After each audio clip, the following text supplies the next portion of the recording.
Welcome to the Kedar सरको vlog. आज चाहिँ हामी कता भनौँ तल के भन्छ एयरपोर्टतिरको यात्रा छ, इलाम भन्ज्याङको एयरपोर्ट।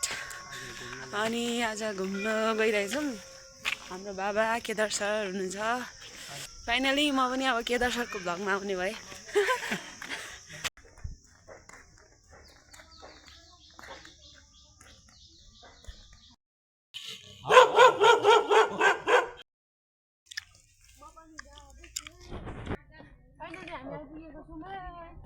आइपुग्नु लाग्यौँ है हामी अहिले चाहिँ हामी भन्ज्याङ आइपुगेको छौँ। ठ्याक्कै बजारहरू हेर्नुहोस् है,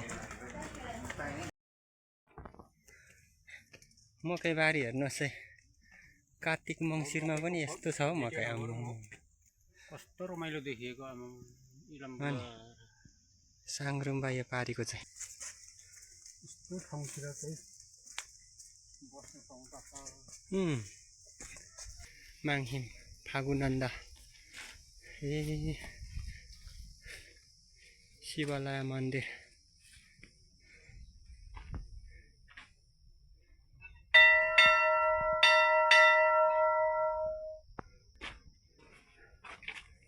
मन्दिर छ नि त, राम्रो रहेछ नि डाँडामा है। पुरा रमाइलो आयो है।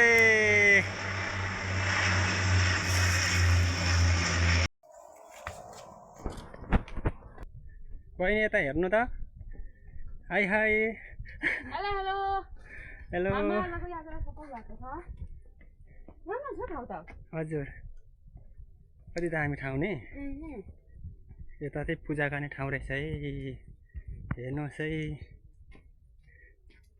यहाँ के लेख्दा ढुङ्गे बगैँचा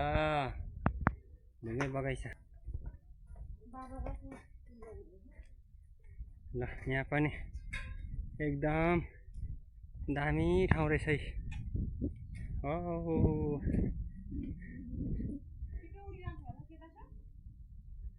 अहिले नै त उड्दैन होला यहाँ।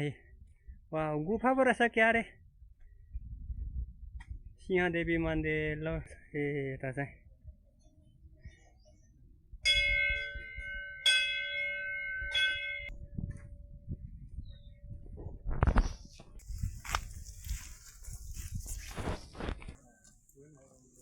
एयरपोर्ट हेर्ने डाँडा हो यो।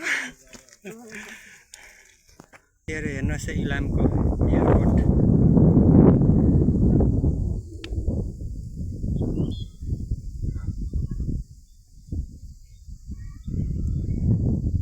चलेको हो कि अब चल्नु थाल्यो। कति छिटो है अहिले आएको, बस्दैन पो रहेछ त। हेर्नुहोस् है अब प्लेन चल्न थाल्यो।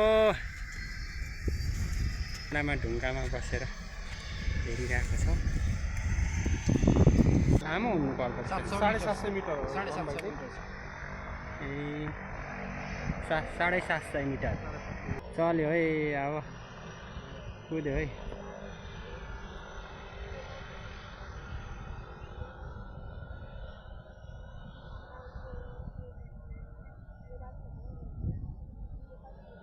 उतैबाट सिधै निस्किन्छ है क्या, घुमाउँछ। ए त्यो त स्पिडै मिलेकै छैन, कति त्यहाँ छिटो उड्यो भनेर।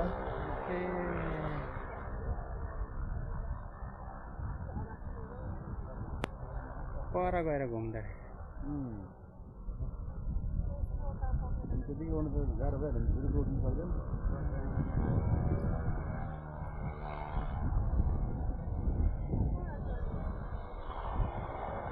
घुम्यो है।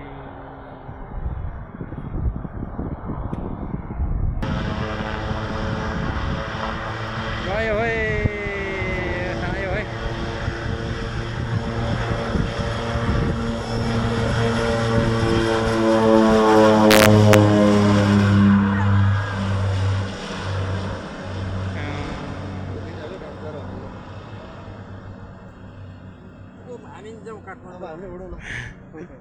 यो चाहिँ इलामको एयरपोर्ट। यहाँबाट काठमाडौँको प्लेन उड्छ है। यहाँ र काठमाडौँको दूरी चाहिँ 50 मिनटमा पुर्याउँछ भन्दै हुन्छ प्लेनले। 50 मिनटमा पुर्याउँछ है।